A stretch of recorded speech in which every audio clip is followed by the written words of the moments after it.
Every morning, when Vladimir Putin opens his eyes, the world holds its breath. His breakfast isn't just food, it's a ritual curated by power. His car isn't transportation, it's a rolling fortress. His homes aren't palaces, they are billion-dollar bunkers designed to outlast nations. Today, we enter a world so fortified, so meticulously staged, it feels less like a daily routine, and more like the living blueprint of an empire built to last forever. The morning does not begin with urgency, but with dominance. Unlike leaders who wake before sunrise, Vladimir Putin chooses his own clock, often rising close to 11 a.m. It is not laziness, but symbolism. In a world where minutes can dictate markets and wars, he makes time itself bend to his will. His late awakening is a declaration. Nothing moves until he does. Inside the Kremlin's sealed apartments, silence reigns. The air is heavy with protocol. Curtains, thick and gold-trimmed, part to let in shafts of Moscow sunlight that fall upon marble floors and white gilded ceilings. These are not ordinary quarters. They resemble the throne rooms of emperors, fortified with layers of security invisible to the eye. Guards stand at hidden checkpoints, staff move like shadows, every step rehearsed. Even within his home, the atmosphere is less domestic, more ceremonial, as if the stage is always set for power. Breakfast arrives not from the city, but from state-guarded farms. Every ingredient is vetted, tested for purity, and sourced from private estates under constant surveillance. The honey comes from Putin's own apiaries, the milk from cows never touched by outside hands. Each meal is less about nourishment and more about assurance that even what enters his body is insulated from risk. For him, eating is not a necessity, it is an exercise in sovereignty. When the meal concludes, ritual shifts to the body. Putin enters his private gym and pool complex, hidden within the Kremlin's walls. For hours, he swims, not casually, but with the relentless discipline of a soldier. His strokes are sharp, steady, unbroken, like the rhythm of an empire designed to outlast time. Afterwards, weight training and judo practice. Here, power is not only performed, it is sculpted. The strongman image, so often broadcast to the world, is not entirely fiction. It is rehearsed, perfected, and etched into his daily existence. And so, before most men begin their workday, Putin has already reinforced two truths: that he controls time and that he controls the body through which his power is projected. In this fortress-like routine, nothing is ordinary. Everything is strategy. But even within the fortified walls of the Kremlin, power cannot remain still. Once the body is disciplined and the mind sharpened, the next act of the day begins. A display not behind curtains, but on the streets of Moscow. For Putin, stepping outside is never an errand, it is a performance of supremacy. And that performance begins with the sound of engines, the thunderous arrival of a motorcade unlike any other. When Vladimir Putin leaves the Kremlin, the city itself changes shape. Streets once busy with traffic fall silent. Intersections freeze. Civilian cars are forced aside, traffic lights reset, and entire avenues are cleared as if Moscow itself bows to a single man. This is not travel. It is choreography. A performance of power staged on asphalt and steel. At the center of this procession is Putin's pride of engineering, the Aurus Senate limousine. To the untrained eye, it resembles a luxury sedan, but in truth, it is a rolling fortress, armor-plated with state-of-the-art composites, sealed against chemical attacks, and equipped with systems capable of withstanding a direct explosion. Its doors weigh as much as a bank vault, its tires reinforced to keep moving, even when shredded by bullets. Inside, gold trims, leather upholstery, and encrypted communication lines transform the cabin into a command center, a throne room on wheels. Surrounding the limousine are dozens of black SUVs, police escorts, and decoy vehicles. Each carries armed bodyguards, their eyes scanning rooftops and windows for any sign of threat. Overhead, helicopters shadow the route, relaying live surveillance feeds. To outsiders, it looks excessive.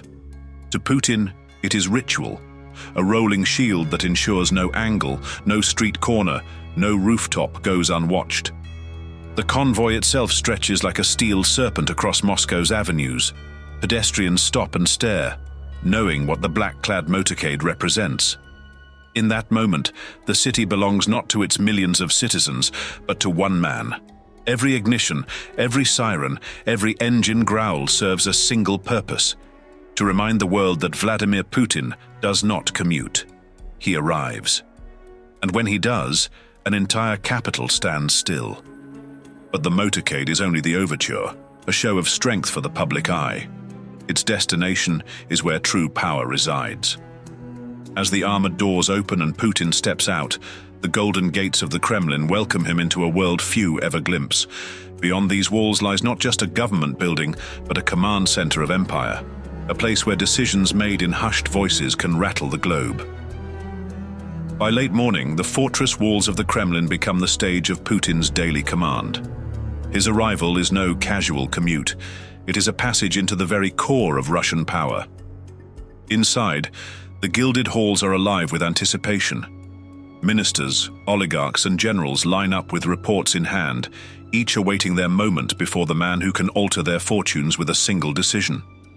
For Putin, these meetings are not dialogue, they are rituals of hierarchy, rehearsals of loyalty that remind every attendee of their place in the empire. His schedule is meticulously engineered. One moment he presides over energy contracts worth billions, deals that can redirect the flow of oil and gas across continents. The next, he hears briefings from military chiefs, where maps are spread across polished wooden tables and silent gestures mark borders in dispute. In between, there are confidential one-on-ones with trusted oligarchs, men whose wealth is vast, but whose survival depends on his approval. Each session, each decision is less about negotiation and more about orchestration, Putin conducting the symphony of state with a glance, a pause, a single word. Beneath the ceremonial grandeur, however, lies another rhythm. Hidden deep underground, in reinforced command bunkers, the day's most sensitive briefings unfold. Secure communications link him directly to military installations, intelligence networks, and even nuclear command systems. Here, the tone shifts from spectacle to secrecy. Behind steel doors, discussions are clinical, often ruthless, stripped of the pomp above ground. It is in these chambers that Putin maintains not just Russia's stability, but his own grip over it, ensuring that every decision of the day is both shielded and absolute. Thus, by midday, Putin's daily operation has already reshaped the machinery of government. The Kremlin is not simply where he works, it is where power is executed, measured, and renewed, the axis on which his empire turns. Yet even the Kremlin, with all its grandeur and hidden bunkers, is only one throne in Putin's empire. For power, this vast does not rest in a single fortress.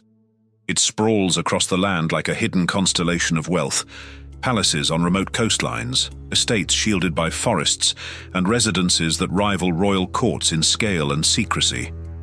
If the Kremlin is the stage of authority, these palaces are the private sanctuaries of supremacy, and to step inside them is to glimpse wealth on a scale that defies belief. When the day's official duties subside, Putin often shifts into a different realm of operation, one hidden from the public eye, yet no less critical to his supremacy. These are the hours spent not in the Kremlin, but within the private fortresses that dot Russia like secret jewels. For Putin, these palaces are not idle luxuries, they are sanctuaries where the machinery of state continues, away from prying eyes. The most infamous of these is the Black Sea Palace, a $1.3 billion estate so vast it dwarfs royal residences across Europe. More than 30 times the size of Buckingham Palace, it offers Putin not only indulgence, but control. Underground theaters, private vineyards, and even an ice rink are woven into its fabric. Yet behind the extravagance, its purpose is unmistakable. A secure enclave where meetings can extend into the night, decisions sealed without the glare of Moscow's spotlight. Here, the formality of the Kremlin softens, but the stakes remain unchanged. Contracts whispered over wine, alliances reinforced across marble dining tables, strategies mapped in private chambers. Other residences play similar roles within his daily rhythm. The lakeside mansion in Karelia becomes a retreat for reflection and recalibration, a place where Putin can review reports in solitude before the next confrontation. In Sochi, a ski palace offers both sport and diplomacy, hosting hand-picked guests in an environment designed to project vitality and exclusivity. Each estate doubles as a command post, with security perimeters, encrypted communications, and staff ready at a moment's notice to convert leisure into leadership. To the outside world, these palaces might appear as symbols of unchecked indulgence. To Putin, they are part of his daily cycle, extensions of power where governance never sleeps. Whether in Moscow's Kremlin or a coastal fortress overlooking the Black Sea, the operation of supremacy moves seamlessly with him, cloaked in luxury but driven by control. By midday, Putin's schedule shifts from the immovable grandeur of palaces to the restless machinery of movement. For him, travel is not interruption, it is continuity. Each journey is built into the daily operation of power, and each mode of transport is chosen with precision, like tools in a general's war chest. When meetings demand his presence beyond the Kremlin walls, the sky becomes his corridor. His Ilyushin Il-96-300 PU presidential jet awaits, shimmering on the tarmac like a flying citadel. Inside, golden interiors, conference rooms, and secure command suites transform the aircraft into a high-altitude war room. To the outside world, it appears as a plane taking off. In reality, it is the Kremlin lifting into the sky, capable of directing state affairs mid-flight, and when schedules allow, the waters offer their own stage. The graceful, his rumored super yacht, becomes the setting for informal meetings, private retreats, or solitary reflection.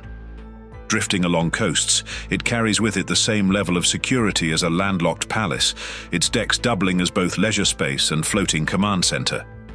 Even here, the day's business flows uninterrupted, decisions, calls, and strategies carried out while the yacht cuts silently through the sea. For Putin, these movements are not diversions. They are the spine of his daily operations, a life where mobility and control are inseparable, where each journey is wrapped in the armor of wealth and secrecy. By air, by land, or by sea, his supremacy never pauses, it only changes its stage. But even the most fortified convoys and billion-dollar jets cannot sustain power on machinery alone. Supremacy requires more than security, it demands spectacle. And so, as the day progresses, Putin shifts from the mechanics of state to the theater of image. Each photograph, each staged event, is not leisure, but strategy. A deliberate act to craft the myth of a leader who is more than mortal, a man who hunts, fights, and rides as if history itself were his audience. By afternoon, the stage of supremacy shifts from polished meeting tables and armored convoys to something far more primal, the performance of strength. For Vladimir Putin, image is not decoration. It is a daily weapon. Every photograph, every video clip is a carefully orchestrated chapter in the mythology of his rule. Some days, the cameras capture him on the judo mat, sparring with black belts under the glare of bright lights. It is never just sport. It is a reminder that the president is a fighter, a man whose discipline extends from the Kremlin to combat. Other days, the lens follows him into the wilderness, bare-chested on horseback across Siberian plains, rifle in hand during hunting excursions, or steering fishing boats through icy rivers. Each act is deliberate, a crafted spectacle that feeds into the image of a leader untouched by weakness, as much warrior as statesman. Even when not filmed, the routines persist. Daily fitness regimens, swimming in ice-cold pools, and martial arts practice all form part of his operational rhythm. To Putin, vitality is not personal health. It is political theater. It sends a message while rivals age, tire, or falter. He remains unshaken, ageless, and indomitable. This cult of image has become a cornerstone of his rule. It projects him as the embodiment of Russia itself, rugged, resilient, and unyielding. To citizens, it is reassurance. To adversaries, it is intimidation. And to allies, it is a reminder that their leader is not merely a man in a suit, but a symbol of endurance staged for the world to witness. But power is not only forged in daylight or paraded through the wilderness. As evening falls, the tone shifts. The spectacle of strength fades into the shadows, replaced by quieter, more calculated rituals. Behind gilded doors and candlelit halls, the president's nights are not mere dinners. They are councils of strategy, private conversations where wealth, loyalty, and ambition intertwine. If the day is for displays of power, the night is for tightening the grip of empire. As dusk settles over Moscow, the spectacle of Putin's day does not end. It transforms. The roar of motorcades fades, the cameras disappear, but the machinery of power continues in the quiet luxury of night. For Putin, evening is not retreat, it is recalibration. In grand dining rooms lined with chandeliers and portraits of czars, the tables are set not just with delicacies, but with influence.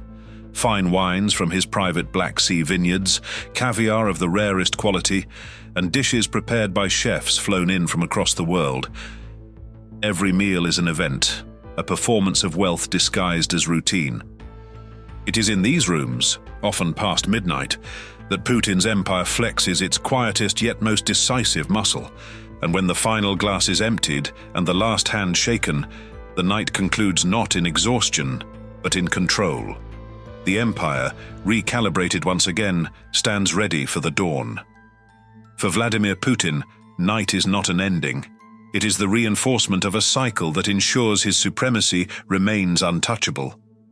From dawn in fortified palaces to dusk in candlelit councils, Vladimir Putin's day is more than a schedule. It is a choreography of control. Every ritual, every possession, every movement is designed not merely for efficiency, but for symbolism. His mornings project discipline. His motorcades embody dominance. His palaces whisper untouchable wealth. His transports showcase mobility wrapped in fear. His staged performances cultivate myth. His nights consolidate power in silence. Together they form a cycle that is less a routine and more an empire in motion. What lingers at the end of such a day is not fatigue, but legacy. A legacy built not just on wealth or territory, but on the perception of permanence. The image of a ruler whose supremacy appears as immovable as the Kremlin walls and as boundless as the Russian wilderness. Whether loved or feared, his presence defines not only his nation, but the stage of global power itself. And so, when Vladimir Putin closes his eyes at night, the world does not rest. It waits for tomorrow, when the empire awakens once more.